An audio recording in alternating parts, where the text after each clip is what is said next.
જય માતાજી બધાને। તો આજે અમે કુબી અને ગાજરનો સંભારો બનાવ્યો છે, તો આ વિડીયો તમે જરૂરથી જોજો।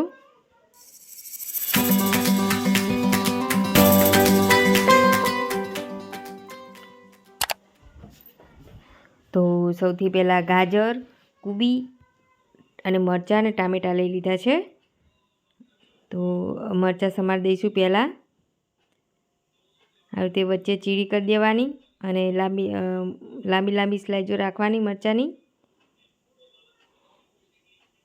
પતલી પતલી। કુબી સમારી દઈશું,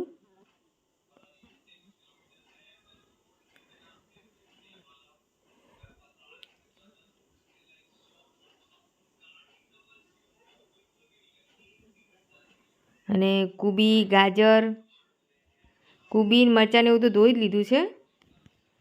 અને ગાજર આવી રીતે છોલીને અને પછી કટકા કરી દેવાના અને પછી ધોઈ નાખવાનું।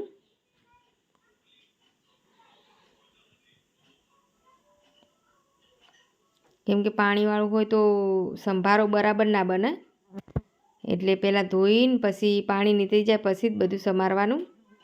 અને ગાજર છોડીને પછી ઝીણું સમારીને પછી ધોયું છે।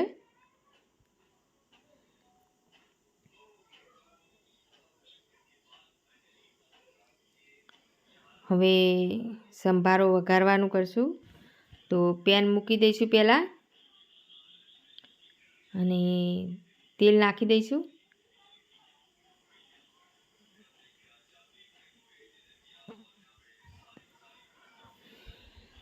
તેલ થઈ જાય એટલે રાઈ જીરું નાખીશું।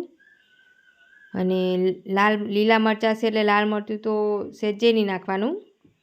હિંગ નાખી છે, રાઈ જીરું નાખ્યું છે અને લીલા મરચાં નાખ્યા છે। આ મરચાં તીખા જ છે।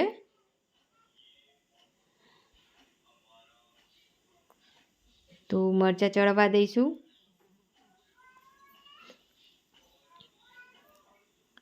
અને અચકચરા ચડી જાય પછી ગાજર નાખી દઈશું।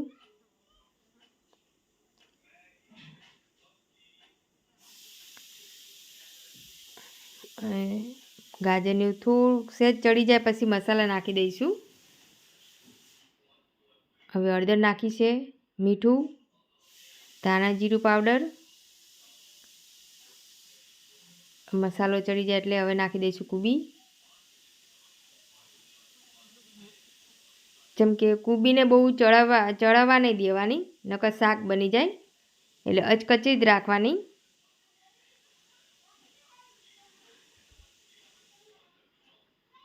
હવે થોડો ગરમ મસાલો નાખી દઈશું,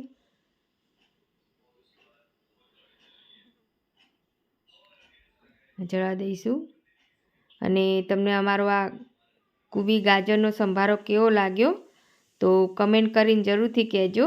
હવે ટામેટાં નાખી દઈશું અને ગેસ બંધ કરી દઈશું કે ટામેટાં બહુ ચડવા નહીં દેવાના, અચકચરા જ રાખવાના।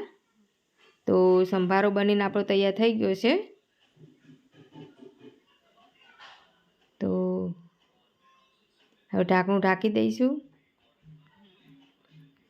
અને ગેસ બંધ કરી દીધો છે।